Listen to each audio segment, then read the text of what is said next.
How do you figure out if the numbers are going to work with a potential real estate investment?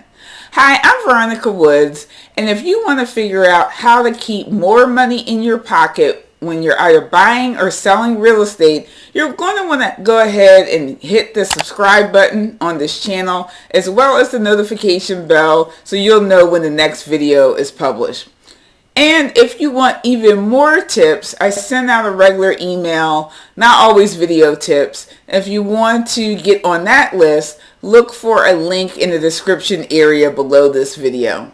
As an investor, you'll want to know whether you have a good deal in your hands by the numbers. If you're talking about a potential rental property investment, you'll care about cash flow as well as appreciation.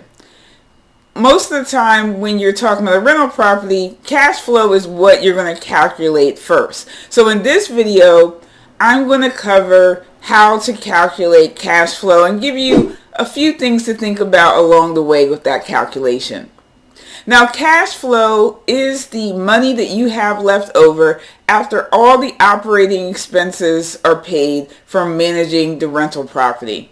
If you have taken out a loan and have a mortgage, you'll want to also subtract out the debt service or mortgage payment and look at the after debt service cash flow. Here are 5 things that you should keep in mind when you're evaluating the cash flow of a potential deal. Number 1 is, how does the deal measure up with your target cash flow per door? Now, this is a financial objective that you should set before you even start looking at properties. And a realtor can give you a sense of what's reasonable. But typically, what I see a lot of investors target initially is $150 to $200 per door, especially if they have a mortgage. Now, per door means that if you're talking about a duplex and you have a metric of $200 per door, 2 units would be $400 for the entire building. Now, this number is arbitrary, it's something that only you can set.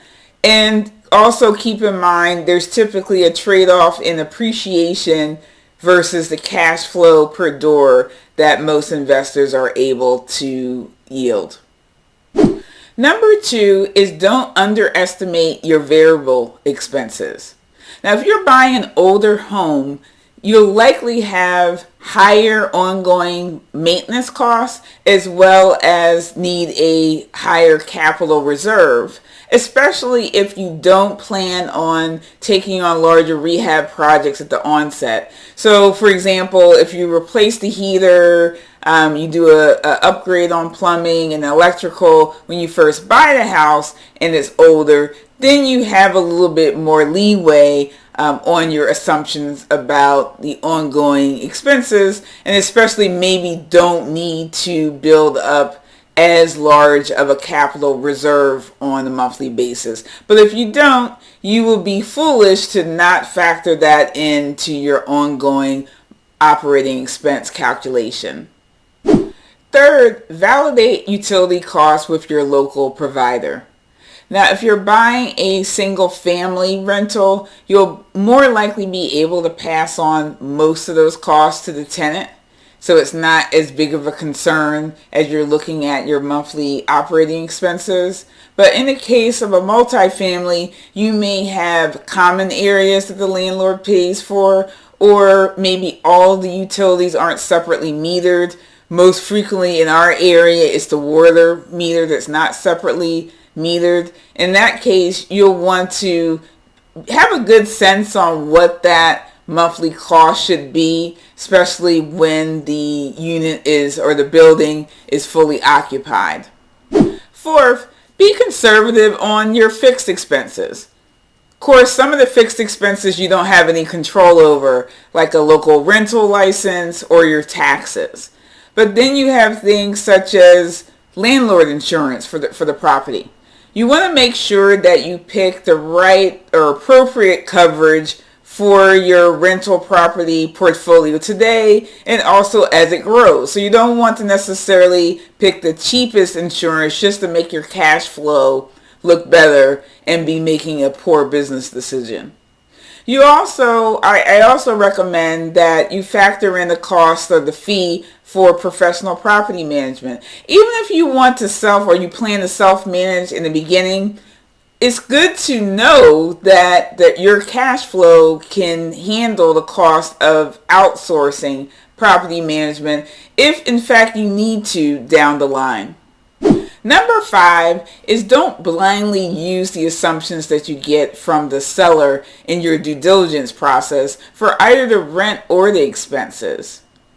The numbers that you get from them hopefully is based on actual data, but it's definitely based on how they manage the property, which may or may not be relevant to what you are planning to do. If you're planning to do updates, if you're planning to have a different screening process and go after a different type of tenant, or even manage the property in a different way overall, your numbers may indeed be different. Now, I know I covered a lot of numbers to calculate and validate assumptions and so forth. I do have an answer when you don't necessarily have all that information up front because you're at the beginning of the process for a new investment area. A good proxy is to estimate your operating expenses by taking a percent of the gross revenue. And this varies by part of the country and municipality, even within a metropolitan area. So I'll give you a benchmark for the Philadelphia area because that's what I know. So if you're looking at Philadelphia, a good proxy of operating expenses is roughly 40% of gross revenue. If you're looking at a property in the surrounding Pennsylvania, Philadelphia suburbs, 50% is a more reasonable proxy of operating expenses. Now, this doesn't include the mortgage expense or loan payback because that really varies by the type of financing you use for the deal. So once you take the proxy for operating expenses and subtract out what your potential mortgage payment would be, then that gets you to a rough cash flow estimate that you can then compare back to the financial objective that I mentioned in step number 1, so that $200 per door, for example.